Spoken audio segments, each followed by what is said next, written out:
વિક્રમ સંવત 2081 મહાવદ ચોથ તારીખ 16/2/2025 રવિવાર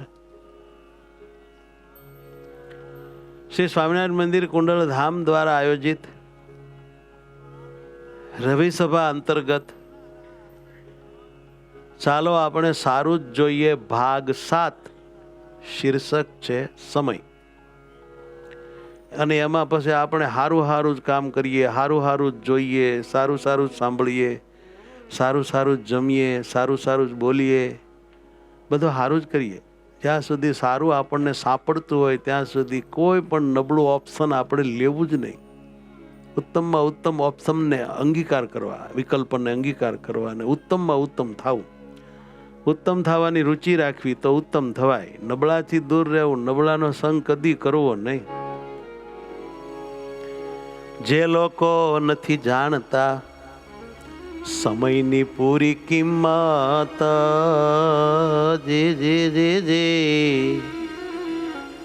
જે લોકો નથી જાણતા સમયની પૂરી કિંમત,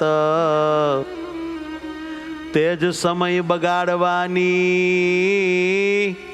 જ્ઞાન કરે છે હિંમત. જ્ઞાન સમયનો સૌથી વધુ મિસયુઝ કરે જે લોક, એ જ સમય નથી એવું બાનું કાઢે છે ફોક. જ્ઞાન સમયનો સૌથી વધુ મિસયુઝ કરે જે લોક, એ જ સમય નથી એવું બાનું કાઢે છે ફોક. ખોટું. એક દીકરી હતી, એક સુખી પરિવારની. એનું નામ કવ્યા હતું. બહુ હોશિયાર દીકરી હતી, ભણતી હતી, હોનહાર વિદ્યાર્થીની તરીકે પ્રસિદ્ધ. જેણે હંમેશા ક્લાસમાં ટોપ કર્યું હતું. કહેતા પ્રથમ નંબરે જ એ હંમેશા આવતી હતી. અને એને ડૉક્ટર બનવું હતું. તેના ડૉક્ટર બનવાના સપનાને સાકાર કરવા તે પૂરેપૂરી મહેનત કરતી અને બધો જ સમય ભણવામાં સમર્પણ કરી ચૂકી હતી. દર વખતે ટોપમાં આવે. એને વાંચવામાં ઘણો રસ. અને તે દિવસની દરેક ઘડીનો, દરેક ક્ષણનો બહુ સદુપયોગ કરવા માગતી હતી. એને એમ હતું કે મારી જિંદગીની કોઈ પણ ક્ષણ બગડવી ન જોઈએ. પરમાત્માએ આવી જિંદગી આપી છે. આવી જિંદગી એ ક્ષણોની બનેલી છે. ક્ષણ બગાડવી એટલે જિંદગી બગાડવા બરોબર છે. જીવનની ક્ષણે ક્ષણનો યુજ ધ્યેય સિદ્ધિમાં જ, જ્ઞાન સદરસ્તે કરે તે પામે જ સિદ્ધિ સાજ. એ જી જ્ઞાન સદરસ્તે કરે તે, ક્ષણે ક્ષણનો ઉપયોગ જો સારે રસ્તે ધ્યેય સિદ્ધિ માટે જ કરે તો તે પામે જ સિદ્ધિ સાજ. ચોક્કસ પામે. પણ જિંદગીમાં કાંઈક ને કાંઈક આપણી કસોટીઓ થતી હોય છે. કાંઈક ને કાંઈક અટવામણને કાંઈક એવી ન જાણતા હોય તેવી મુશ્કેલી આવી પડે. ખબર ન રહે. અને આપણા મિત્રો, કુસંગીઓ, આજુબાજુ વાળાઓ આપણને આપણા ધ્યેયથી ભટકાવી બીજે રસ્તે ચડાવી દે, અટવાડી દે. એવું જ બન્યું આ કવ્યાબેનને. એક દિવસ ત્યાંની એક મિત્ર હતી, સખી. એણે શું કર્યું? પોતાના ફોનમાંથી આ કવ્યાને જોરદાર મજેદાર રીલ્સ બતાવ્યા. આમ જો કેવી જોવાની મજા આવે.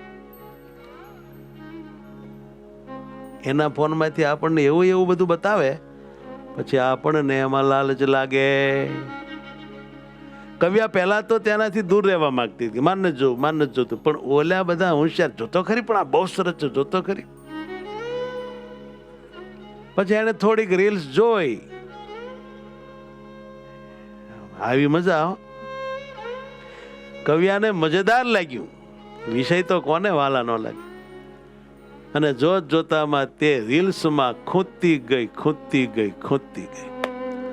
પછી એનો સમય એમાં માંડ્યો વેડફાવા. રોજે રોજ તે થોડું વધુ સમય રીલ્સ જોવા માંડી, એમાં બગાડવા માંડી. અને જેટલો એ રીલ્સ જોવામાં સમય બગાડતી એટલો એને અભ્યાસ કરવામાં સમય ખૂટવા લાગ્યો.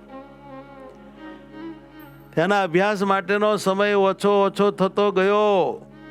આપણે ભગવાનનું ભજન કરીએ છીએ, ભગવાનમાં વૃત્તિ રાખીએ છીએ, પણ આવું બધું જોવાના રવેડે ચડીએ તો ભજન ઘટતું જાય. ભગવાનમાં વૃત્તિ રાખતા હોય તે ઘટતી જાય, પ્રભુ પ્રીતિ ઘટતી જાય, આપણું ઘણું નુકસાન થાય. આપણે ન જાગીએ તો બહુ ઝાઝું બગડી જાય. અને હવે તો એને રીલ્સ જોવાની આદત પડી ગઈ. એ રીલ્સ જોવાની આદત હવે લત બની ગઈ. તે રાત્રે મોડે સુધી ફોનમાં કે નેટમાં રીલ્સ જોયા જ કરતી. પછી સવારે વહેલા ઉઠાતું નહોતું. આવા હજારો દીકરા દીકરીઓ કે વડીલો પણ પીડિત છે આ જ પ્રોબ્લેમથી.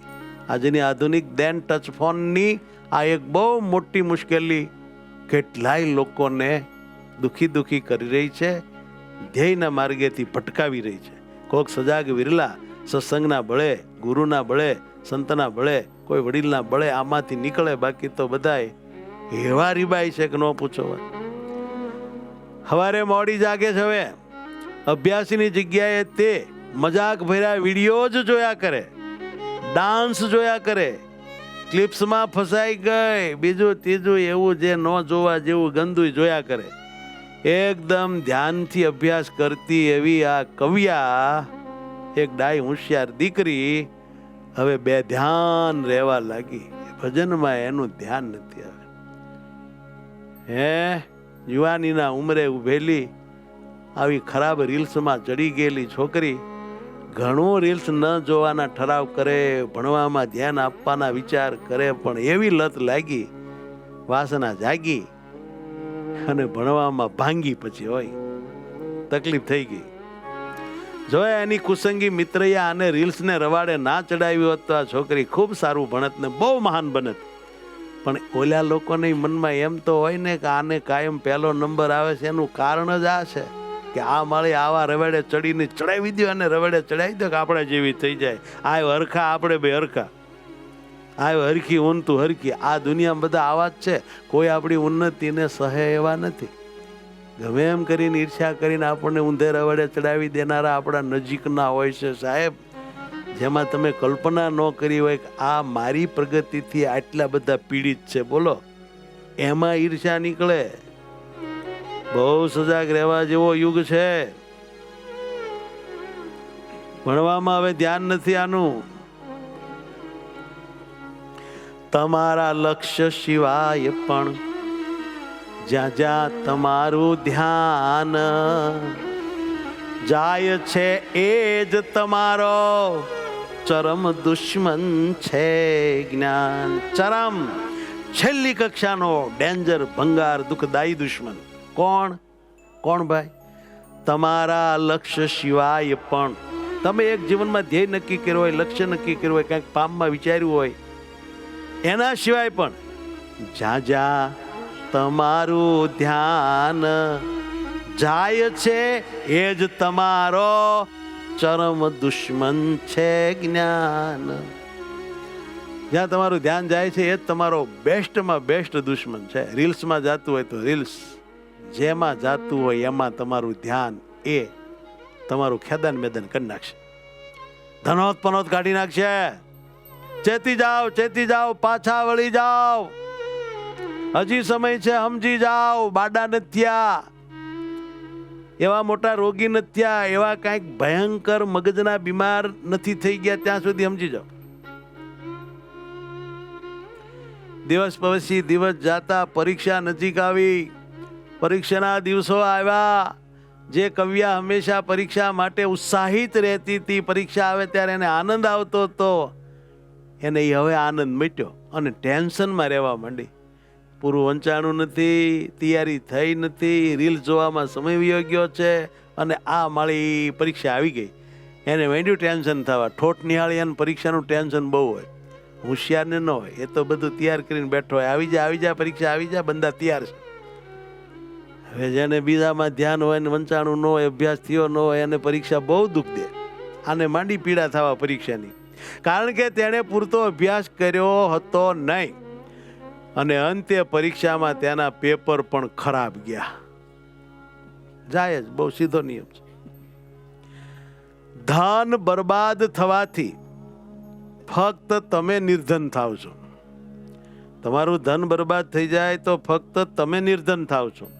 પરંતુ યાદ રાખો, તમારો સમય બરબાદ કરવાથી તમે જીવનનો એક અમૂલ્ય હિસ્સો ગુમાવો છો, જેને કારણે તમારા દ્વારા બીજા કેટલાય નિર્ધન થાય છે. માલા ભક્તો, પરીક્ષા અપાઈ ગઈ, પેપર ખરાબ ગયા, અને જ્યારે પરિણામ આવ્યું ત્યારે આ દીકરી ચોંકી ગઈ. જિંદગીમાં પહેલી વાર ટોપ ન બની, ગયો હેઠે નંબર. તે ઘરે આવીને પોકે ને પોકે રડવા માંડી. એના માતા પિતા કહે છે કે બેટા શું થયું, દીકરી તને થયું શું? તો કે પપ્પા મારે બહુ માર્ક્સ ઓછા આવ્યા. એનું કારણ બેટા, પપ્પા કારણ સાફ છે, અને હું તમારી આગળ કપટ રાખવા માંગતી નથી. પપ્પા, મેં અભ્યાસની જગ્યાએ રીલ્સ જોવામાં સમય વેડફી દીધો. મોબાઈલમાં ને એમાં બીજા ત્રીજામાં મેં મારો અમૂલ્ય સમય વાપર્યો, અને ભણવામાં સમય ન મળ્યો. પપ્પા, મેં બહુ ખોટું કર્યું. હવે મારા સપનાઓને સાકાર કરવાનું કેટલું બધું મુશ્કેલ થઈ ગયું. પપ્પા, એનું મને ભાન થયું કે જો આમ ધ્યેય ભ્રષ્ટ થાય તો કોઈ દિવસ સિદ્ધિ મળે નહીં. સ્વપ્ન ખાલી સ્વપ્ન જ છે, જ્યારે ધ્યેય તો જ્ઞાન છે. તવ સમય ને સુયોજન, સાથેનું સપનું મહાન. સપનું ખાલી સપનું હોય, પરંતુ ધ્યેય એટલે શું? તો કે ધ્યેય તો છે ને સમય અને તમારું સુંદર આયોજન સાથેનું સપનું. એમાં તમારું સુંદર આયોજન ભળેલું હોય. એવું જે તમારું ધ્યેય વાળું સપનું, એ સાચો ધ્યેય કહેવાય.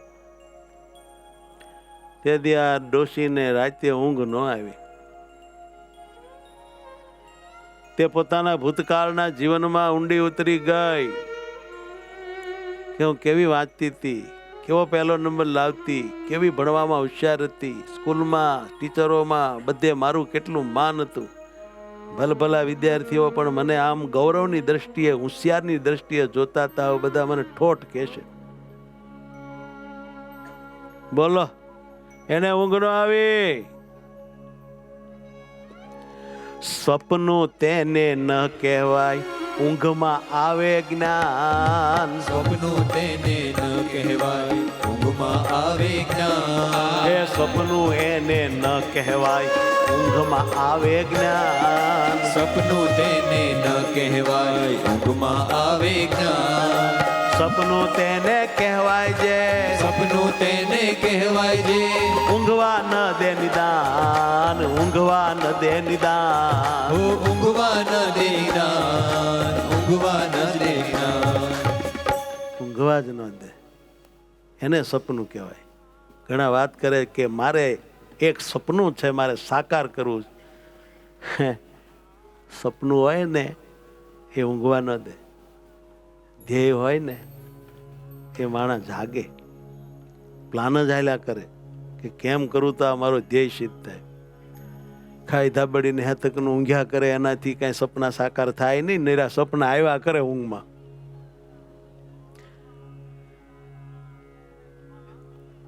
પછી તો આ કવિયા બહુ વ્યથિત થઈને વિચારીને ડઢમક્કમ થઈ. એને એક ચિત્તે થઈને વિચાર્યું ને નિર્ણય કર્યો, ફાઇનલ નિર્ણય. એને ખબર પડી ગઈ કે હવે આ જોવું નથી, ગમે તે થાય. મેં મારી જિંદગીના સૌથી મોટા સપનાને અવગણ્યું છે. રીલ્સે મારી મહેનતનો સમય ખાઈ લીધો છે. રીલ જાડી થઈ ગઈ. હવે પછી એ સમય મને પાછો ન મળે ને, ગયો ગયો. રીલ્સ જેટલો મારો સમય ખાઈ ગઈ એ ખતમ થઈ ગયું જીવન. અરે રે, સમય મને રોજ દે છે કોરો ચેક નિદાન. સમય મને રોજ દે છે કેવો ચેક? કોરો ચેક. હું જ આળસમાં ઓછી રકમ ભરું છું જ્ઞાન. હું જ આળસમાં ઓછી રકમ ભરું છું જ્ઞાન. તમને ને મને બધાને એક સરખો સમય પરમેશ્વરે આપ્યો છે કે નહીં? આપણે જ આળસમાં એનો ઉપયોગ ઓછો કરીએ, કાં તો પ્રમાદમાં એનો ઉપયોગ ઊંધો કરીએ તો દુઃખ તો આપણે જ આવે ને, બાજુવાળાને ન આવે. ભૂલ તો આપણી જ. તમને ખબર છે, ગામમાં રહેતા નાના અભણ હાવ નહીં જેવા માણસને પણ ભગવાને 24 કલાક આપ્યા છે કે નહીં રોજના? અને આ જગતમાં જેના નામની સાથે નાના છોકરાથી માંડીને બધા ઓળખે એવા ફેમસ થયેલા હોશિયાર અનેકનું ભલું કરનારાને માટે પણ ભગવાને 24 જ કલાકનો દિવસ આપેલ છે. એને કાંઈ 32 કલાકનો આપ્યો છે? તો એ એટલા મહાન થઈ ગયા. આપણે આમનામ રહ્યા એનું કારણ એણે સમયનો ઉપયોગ કર્યો, અને આપણે ઉપયોગ તો ન કર્યો, દુરુપયોગ કર્યો. માટે ક્યાંથી આપણે મહાન બનીએ કે સુખી બનીએ કે બીજાને સુખી આપણા દ્વારા કરી શકીએ? બધાને માટે, જીવ હોય એ બધાને માટે, ચાહે પ્રાણી હોય ચાહે મનુષ્ય હોય, જંતુ હોય, પણ સૌને માટે ભગવાને 24 કલાકનો દિવસ વારો તારો કર્યા વગર એક હરખો આપ્યો. પછી એવું નથી કે જે સારા કામ કરવા માંડે એને ભગવાન પછી 26 કલાકનો બનાવી દે, પછી 30 કલાકનો દિવસ બનાવી દે. નહીં, એના માટે પણ દિવસ તો 24 કલાકનો જ રહે. પણ જે સારા કામ કરે એને ભગવાન એવી મદદ કરવા માંડે કે 24 કલાકમાં 48 કલાકનું કામ ઉકેલી નાખે. એની ક્ષણ એવી મજાની વપરાય કે હવાઈ 1.5 બમણી 4 ગણી કિંમત ચૂકવે એવી ક્ષણ વપરાય. અને આપણે તો કલાકો એવા બગાડતા હોઈએ કે એની તો કાંઈ કીધા જેવી કથા જ ન હોય. આમાં એવું નથી કે ગ્રસ્ત સમય બગાડે ને ત્યાગી બહુ ભજન કરે.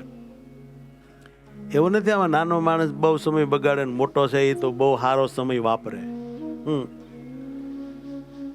સમય બગાડવાના ભોગ તો ન બન્યા હોય ભાગ્યશાળી, ત્યાગી, ગૃહી. છોકરા જુવાનિયા, દીકરા દીકરીઓ સમય બગાડે ને આ વૃદ્ધો ન બગાડે એવું ન માનતા. વૃદ્ધો નહીં પણ ભાતની વાસનામાં પડી છે તે સમય એ બગાડે છે. ભજન કરતા નથી, મરવાનું ઢુકડું આવ્યું તોય સમજતા નથી. લો વાલા ભક્તો, આ દીકરીએ ઠરાવ કરી નાખ્યો, જોરદાર ઠરાવ. પોતાના ફોનમાંથી રીલ્સ બતાવતી એપ્સ માત્ર એને ડિલીટ કરી નાખી. રીલ્સ બતાવનારી એપ ડીલ કરી નાખી અને તેણે પોતાના ડોક્ટર બનવાના ધ્યેયને જ વળગી રહેવાનો પાકો ફાઇનલ ઠરાવ કરી નાખ્યો. મોબાઈલમાંથી એવું બધું કાઢી જ નાખ્યું ગડબડ ગોટાળા. પછી તો તે સતત વાંચવા જ લાગી, બીજી વાત જ નહીં. કાંઈ જોવાનું નહીં, ખોલવાનું નહીં, જાણવાનું નહીં, જિજ્ઞાસા એ બધી ટાળી દીધી. માંડી વાંચવા કે ડોક્ટર થવું છે. અને હળવા થવા માટે સંબંધીજનો સાથે હસી ખુશી અને મોજથી રહે છે. અને શરીરને મજબૂત રાખવા શારીરિક રમતોમાં, કસરતમાં થોડો સમય આપવા લાગી. રીલ્સ બિલ્સમાંથી બિલકુલ સમય આપવાનું બંધ કર્યું. હવે તે પોતાની પ્રાયોરિટી જાણતી હતી કે મારે અગ્રતા કમ કોને દેવો, રીલ્સને કે ભણવાને. 1 વર્ષ પૂરું થયું, કવિયાએ ફરી ટોપ કર્યું ભાઈ, અને તબીબી કોલેજમાં પ્રવેશ મેળવ્યો. ચેતી ગઈ તો સપનું સાકાર થઈ ગયું. આપણે હજી સમય છે ચેતી જવાનો મેરે પ્યારે યુવાનો. પછી કહેતા નહીં ગુરુજી તમે હોફાવીને અમને જગાડ્યા નહીં, વાત કરી નહીં. એ જીવનની ક્ષણે ક્ષણને યુજ ધ્યેય સિદ્ધિમાં જ, ધ્યેયની સિદ્ધિમાં જ ક્ષણે ક્ષણનો યુજ કરો. જ્ઞાન સદરસ્તે કરે તે પામે જ સિદ્ધિ સાજ. હવે આ કવિયાની જે બેનપણીઓ હતી ને એ કવિયા પાસે આવીને કે કવિયા તું રીલ્સ કેમ નથી જોતી? તાર કવિયાએ દાંત કાઢ્યા અને એણે એમ કીધું કે હવે મારે રીલ્સ કોઈની જોવી નથી, હું એવી મહાન બનીશ કે મારી રીલ્સ દુનિયા જોશે. બોલો, હું તો મારી જિંદગીની રીલ બનાવું છું, બીજાની રીલ મારે જોવી નહીં. કે આ વાર્તા સંદેશ આપે છે કે મજા માટે સમય હોવો જોઈએ, મજા માટે સમય હોવો જોઈએ, એની કોઈ ના નહીં. પણ સપનાને પૂરું કરવા, જીવન ધ્યેયને સિદ્ધ કરવા માટે સદાય સમય અને પ્રયત્નોનું, મહેનતનું મહત્વ ઓળખવું જોઈએ અને રાત દિયામાં ને એમાં લાગ્યા રહેવું જોઈએ. તો જ જીવનમાં સુખી થવાય, આગળ વધાય, ઈચ્છાઓ આપણી પૂર્ણ થાય. બાકી એમના મરી જવાય. વ્યસ્ત રહેવું પૂરતું નથી, વ્યસ્ત હોય છે ઘણાય. સાંભળ્યું? વ્યસ્ત રહેવું પૂરતું નથી, વ્યસ્ત હોય છે ઘણાય રે.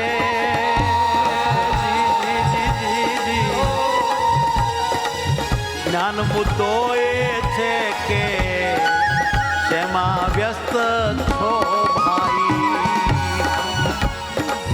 જ્ઞાન મુદ્દો એ છે કે તમે શેમાં વ્યસ્ત છો ભાઈ. તમે શેમાં વ્યસ્ત છો ભાઈ.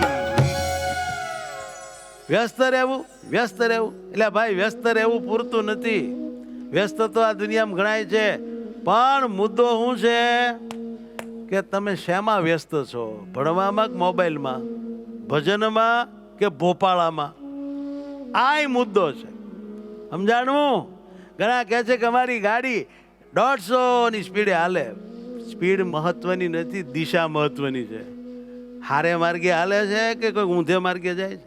ઘણા કે આપણે તો ભાઈ છે ને બશેર દૂધ પી જઈએ. એટલે આ દૂધ પી જવું મહત્વનું નથી, તને પચેસ કેટલું એ મહત્વનું છે. ઘણા કે હું તો બહુ બોલી જાણું. બોલી જાણવાનું મહત્વ નથી, તારી બોલીથી કેટલા સુખી થાય છે એ જોવાનું. આવું છે જીવનમાં. સૌને ભાવથી જય સ્વામી.